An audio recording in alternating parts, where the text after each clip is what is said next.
Welcome back to AI Unraveled, your daily strategic briefing on the business impact of artificial intelligence. It is Monday, February 16th, 2026. This episode is brought to you by AIRIA. If you are worried about unmanaged AI agents running wild in your network, stay tuned. We have the solution. Today, we are talking about a historic moment in science. OpenAI claims that GPT-5.2 has independently discovered a new law of physics, correcting a mistake that human physicists had missed for decades. But the real drama is in the Pentagon. The Department of Defense is threatening to fire Anthropic, canceling a $200 million contract because the safety lab refuses to let its AI be used for unrestricted warfare. This comes as reports confirm that Claude was actually used in the raid to capture Venezuela's Nicolas Maduro. Also today, ByteDance launches Seed 2.0 to crush Western models on price, Disney sues over deepfakes, and Spotify's top developers stop writing code entirely. This podcast is created and produced by Etienne Newman, senior software engineer and passionate soccer dad from Canada. Now let's unravel the news. Before we dive into today's deep dive, a quick note for the brands listening. If you are trying to reach the architects of the AI revolution, not just the tourists, but the technical leaders actually building the stack, we are opening up limited partnership spots for Q1. See how we can simulate your product for the technical buyer at jamgamind.com/partners. Welcome back to the Deep Dive. It is Monday, February 16th, 2026. And I have to be honest with you. Usually, when I come into the studio on a Monday morning, I'm sort of, shaking off the weekend. Yep, grabbing the coffee, expecting to wade through some incremental updates. Maybe a new model gets a slightly better benchmark score. Maybe a regulator in the EU signed another piece of paper. Standard operating procedure, the usual noise. Exactly. But today, I sat down with the stack of sources you sent over at about 6 a.m., and I genuinely couldn't finish my coffee. I just stared at the screen. I believe it. Because if these reports are accurate, and we've double-checked them, today isn't just another news cycle. Today might actually be the day we look back on in, 10 years and say that was it. That was the moment. That was the moment the levees broke. It absolutely feels that way, and I'm glad you caught that vibe because I felt the exact same thing compiling this. I mean, usually the signal-to-noise ratio in AI news is pretty low. It's all hype. So much hype. A lot of hype, very little substance. But today, the signal it's deafening. We aren't just looking at software updates. We're looking at fundamental shifts in 3 separate pillars of civilization at the same time. Right. It's theoretical science, the global economy, and kinetic warfare, all on one Monday. It's overwhelming. It is. We have a news cycle that spans the absolute highest heights of human ambition. I mean, literally rewriting the laws of the universe. And then it just drags us right down into the grimiest, most terrifying realities of trench warfare and a race-to-the-bottom economy. It's the friction between utopia and reality. That's really the theme for today. I think so. On one hand, you have machines solving physics problems humanity couldn't crack for decades. And on the other, on the very same day, we have confirmed reports of those same machines being used in military raids where people were shot. And undercutting the entire Western economy on price while they're at it. It's a collision. So we have a massive mission ahead of us for this deep dive.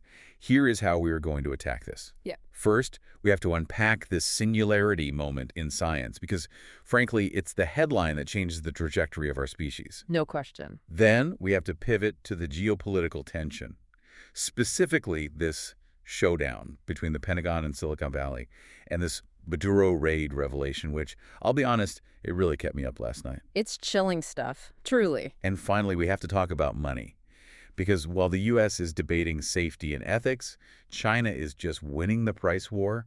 And for everyone listening who runs a business or manages a team, that is the segment that is going to hit your wallet directly. It's a collision course. Physics, war, and economics all hitting a breaking point on the same Monday morning. Buckle up. So let's start at the top, the physics breakthrough. I'm holding the source here from the AI Daily News Rundown. In the headline, it's deceptively simple. GPT-5.2 makes theoretical physics discovery. That sounds like clickbait. It sounds like something we would have rolled our eyes at back in 2024. Right.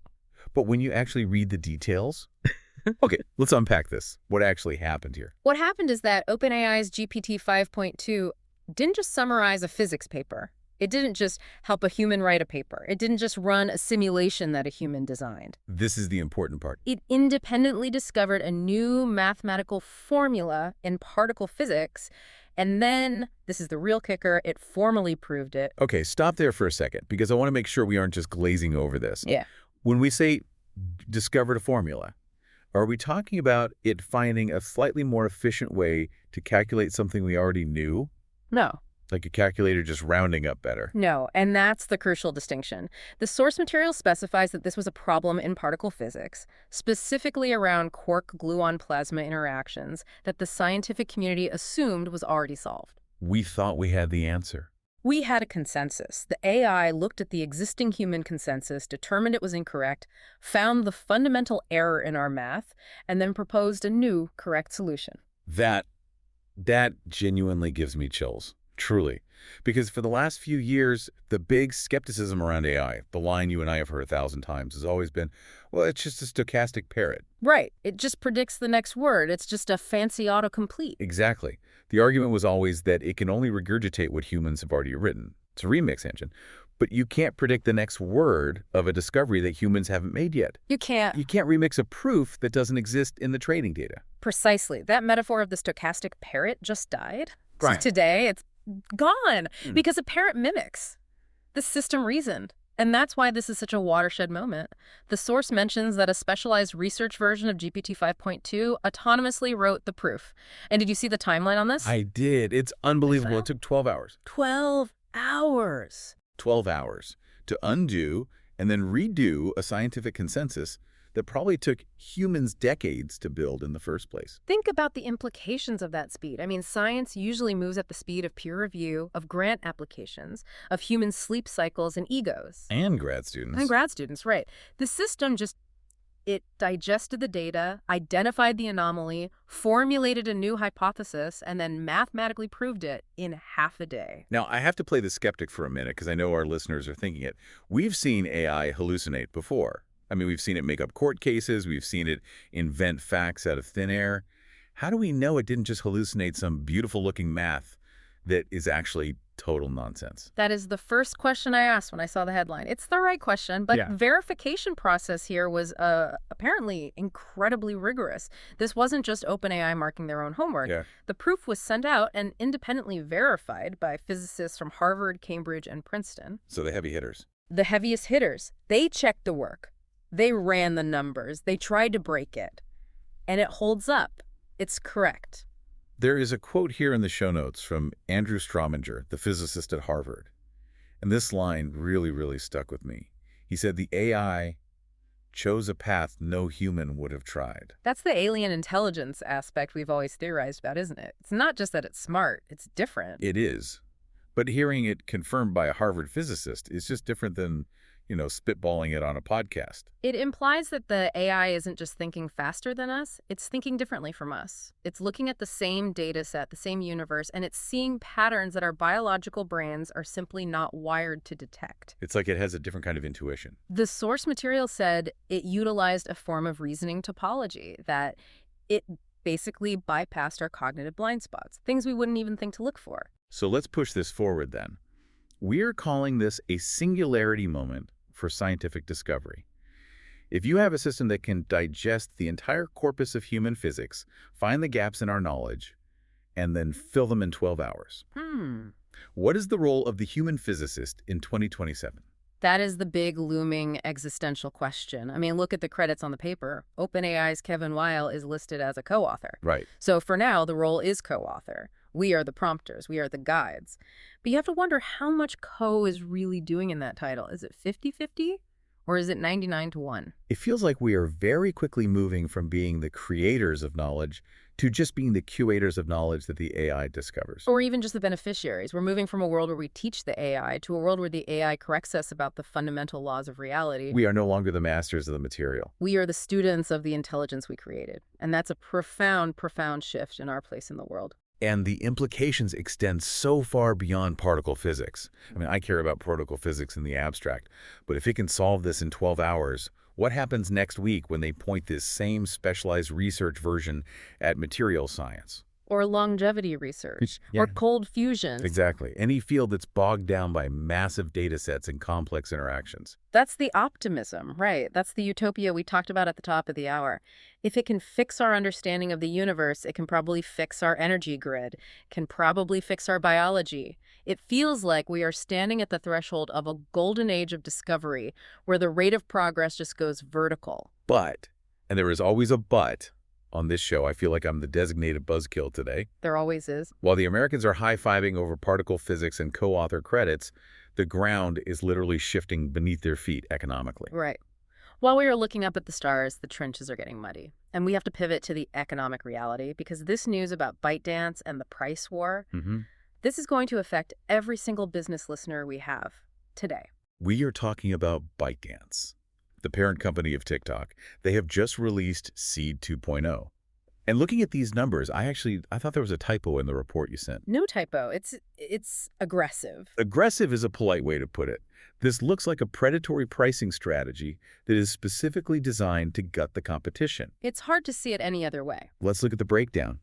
GPT-5.2, the model we just praised for solving physics, costs around 1.75 per million tokens to use. Which, to be fair, was considered pretty cheap a year ago. We were celebrating that price point. Right. And then you have Google's Gemini 3 Pro, which is sitting at the premium end of the market, $5 per million tokens. That's the high-end, enterprise grade, you get what you pay for pricing. Now, enter ByteDance, Seed 2.0. What is the price tag on this thing? 47 cents.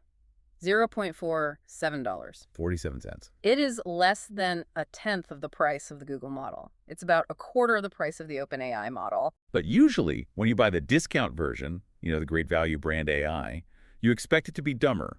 You expect it to hallucinate more or have worse reasoning. And that is the problem for the Western labs. That's the real gut punch here. Seed 2.0 isn't a budget model in terms of performance. The benchmarks, math, reasoning, vision, they all show it surpassing GPT 5.2 and Gemini 3 Pro. So let me get this straight. You're getting a better model for pennies. Exactly, for pennies on the dollar. And it's not just about raw intelligence in a benchmark test.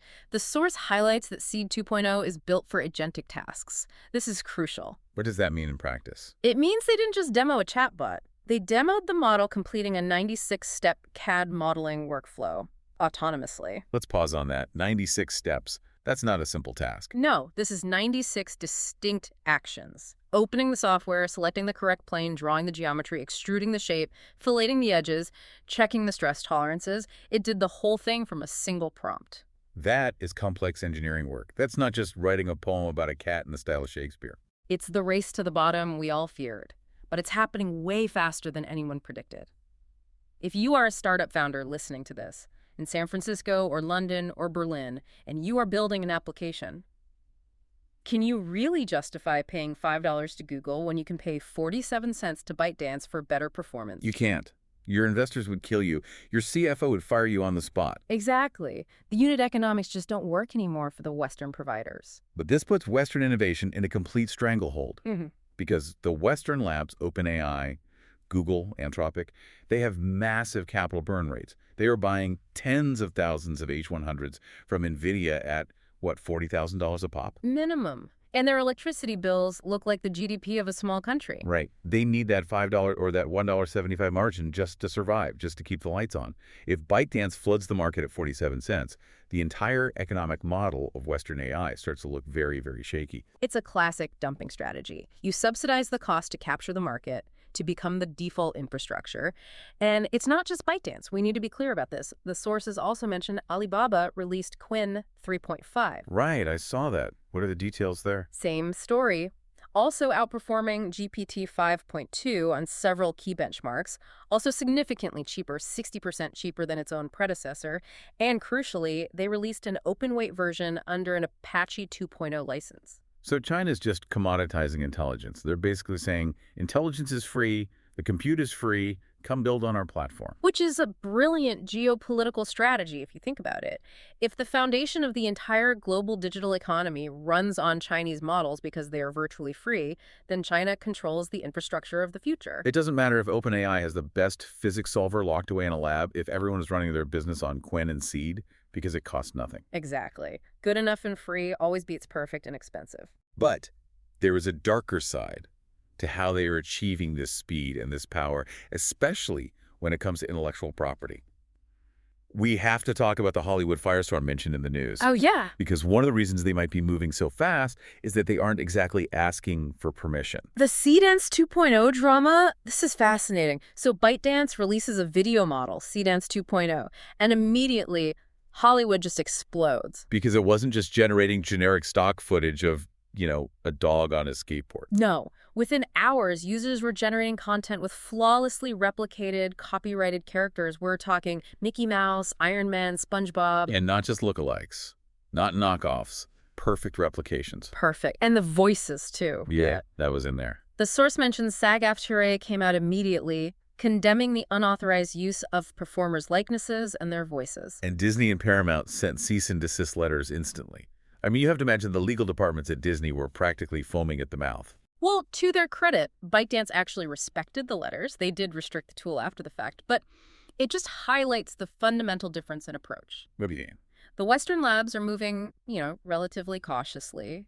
They are terrified of being sued into oblivion by the New York Times or Getty Images. They're trying to license data. They're striking deals with Axel Springer and News Corp. They are trying to play nice. And China is just playing move fast and break things on a global scale. Precisely. They launch the model, scrape everything on the internet, absorb the IP, release it to the world, and then maybe apologize later if the lawyers get loud enough. It raises a huge question. Which is? Is Western innovation being actively stifled by copyright law while China accelerates? That's the debate, isn't it? Can you win a race if you are meticulously following the rules and your opponent is just ignoring them? It feels like we are fighting with one hand tied behind our backs. And speaking of fighting back, did you see the mention of that new tool, Lightbar? Yes, the new tool for studios. Tell us about that. It's basically an immune system for IP. It measures percentage likeness and character traits to detect if a generated video is ripping off a specific property. So it can say, this isn't just a talking mouse, this is 98.7% similar to Mickey Mouse. So we are entering a world where AI polices AI for copyright infringement. It's an arms race. One AI generates the fake Mickey Mouse, another AI detects the fake Mickey Mouse. Meanwhile, the price of the underlying intelligence just keeps dropping to zero. And while that price drops, the nature of work completely changes. I mean, this transitions us perfectly into the talent shift we are seeing in the sources. Because if intelligence is this cheap and this agentic, like we saw with that 96-step CAD demo, what happens to the humans who used to do those steps? Exactly. This part of the news really hit home for me. I think a lot of our listeners work in tech or, fields adjacent to it. And we have Peter Steinberger, the creator of OpenClaw, joining OpenAI. A huge hire. For listeners who don't know OpenClaw, can you explain what this thing actually does? It's not just another chatbot? Not at all. OpenClaw is an agent. A true agent. It lives on your operating system. It has permission to access your personal services, your email, your files, your calendars, your Slack, and it executes tasks for you. It doesn't just suggest a reply, it sends the email. It clears your inbox. It summarizes your day and sends you an update via iMessage. It finds the file you asked for and puts it on your desktop. It's not generating text, it's doing work. And OpenAI hiring him signals that they're moving beyond chat. Yeah. They want action. Sam Altman was quoted, he called it the next generation of personal agents. Right. But look at the juxtaposition with the Spotify news. This was shocking to me. The CEO of Spotify, Gustav Soderstrom, revealed that his top developers haven't written a single line of code this year. Not one line. These are the top-tier principal engineers, the best of the best. And the quote is that they are all in on the transition to AI. They are not coding anymore. So if you are a senior developer at Spotify and you aren't writing code, what are you doing? What is your job now? You are becoming an architect. You're becoming a supervisor of AI systems. You are prompting the agents. The actual act of writing code, the syntax, the semicolons, debugging loops, that is gone. That is now the job of the machine, especially with cheap, powerful tools like Seed 2.0. So if you're listening to this and you're a junior dev, or maybe you're studying CS right now, you need to pay very close attention to this. Because the University of California system just reported a 6% drop in computer science enrollment. The first decline in 20 years. Think about that. For 2 decades, CS was the golden ticket. It It was the guaranteed six-figure job right out of college. It was the safest bet you could make. And now 18-year-olds are looking at the writing on the wall, or rather the code on the screen being generated by GPT-5.2, and they're saying, maybe I shouldn't major in syntax. They are pivoting to what the report calls AI-specific degrees. But I have to ask, if the AI can solve particle physics, can't it also solve AI-specific problems? Are we just moving the goalposts slightly before they get run over too? We are running to the edges of what humans can still claim as their own unique contribution. And look at the Alpha School stat from the sources: a 2-hour academic day, an AI-first model, and the students are testing in the 99th percentile. That's incredible efficiency. But it just disrupts everything we know about education and work. It means the very structure of our society, the 8-hour workday, the 4-year degree, is becoming obsolete.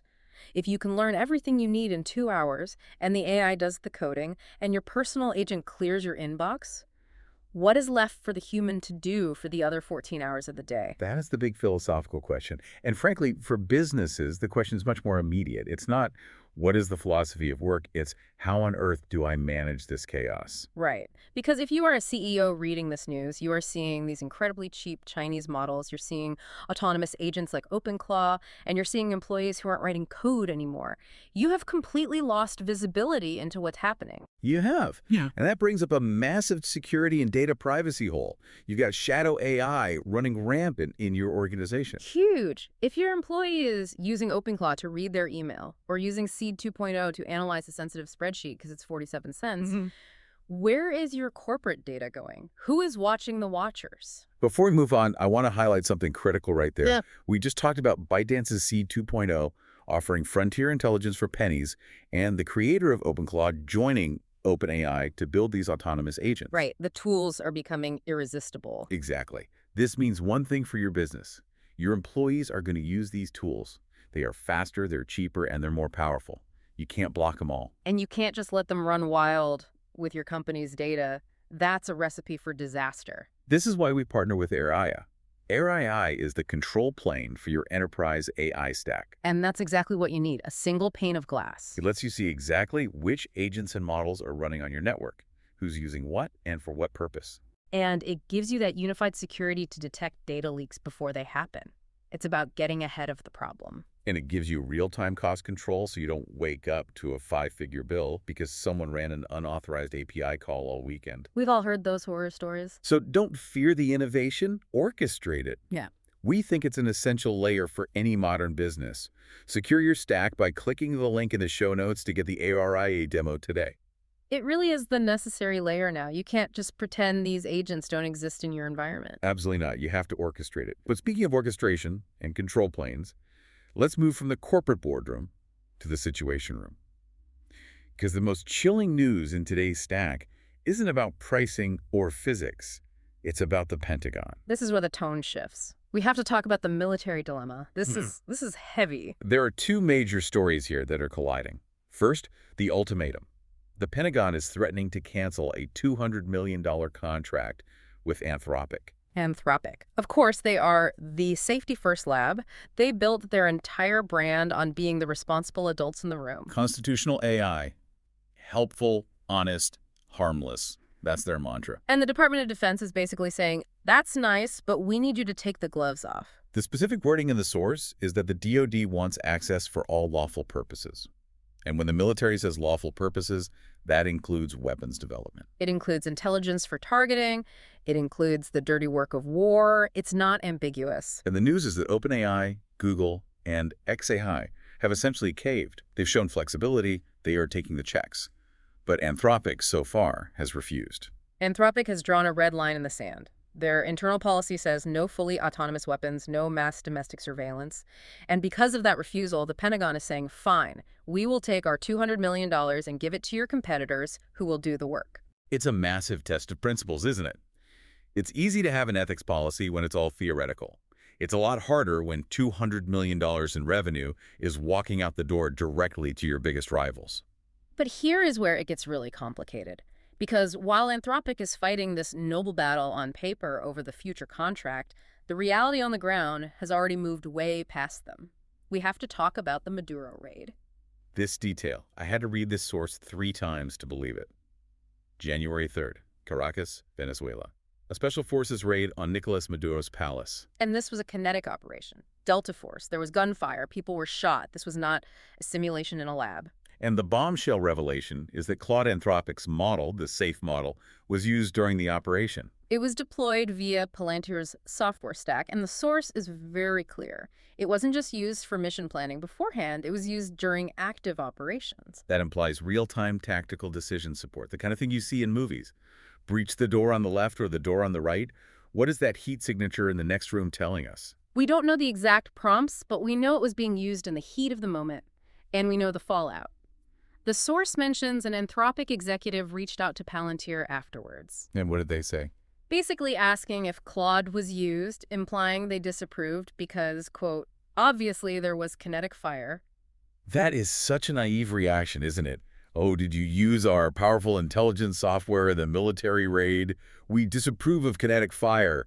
What did you think they were going to do with it? You're a defense contractor. You signed the deal with Palantir. It just highlights the massive cognitive dissonance happening in Silicon Valley right now. You have these engineers who genuinely believe they are building a friendly god that will write poetry and solve physics. And then that very same code is being piped into the headset of a Delta Force operator in a firefight in Venezuela. It completely destroys the illusion of AI safety. If you build a brain that is smarter than any human, the most powerful people with the most guns are going to use it to aim those guns better. That's just history. And look at the impossible position Anthropic is in. Their engineers are uneasy. Their entire brand is safety. But their biggest government revenue stream is the military. This raid just exposes the lie. You cannot control the end user once the model is deployed in a classified government network. And this feeds right back into the ultimatum. If Anthropic holds the line on their ethics and loses the $200 million contract, does it even matter? The military will just turn around and use OpenAI or Google's model instead. Exactly. The pragmatist argument says, if we don't build it, someone with fewer scruples will.